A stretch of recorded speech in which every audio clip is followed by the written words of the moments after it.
challenges that people feel with entrepreneurship, especially on like social media, is, at the end of the day, we're highlighting segments, sound bites, and glimpses of the process, right? Like we're not showing every nuance or every nooks and cranny. And so I think one of the joys of entrepreneurship is you truly have the ability to earn an unlimited amount of income. To Carter's point, right? Like there's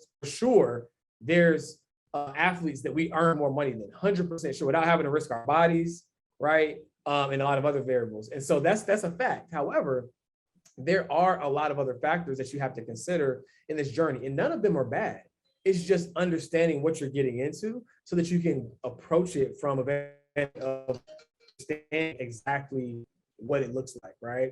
And so one of those things I remember when I first got into entrepreneurship, I actually was working under the umbrella of another company, but it was kind of like a 100% commission type scenario, right? Where it's like, I got to leverage their infrastructure, their brand, but ultimately like it was still, I had to eat what I killed, right? And so they brought me into the fold. It was just like, hey, you can earn as much money as you want to make and it's unlimited, which was all true. What they didn't tell me is that there was no guarantees, right? So like around 2 weeks they rolled around, I'm used to getting a paycheck about every week at this point.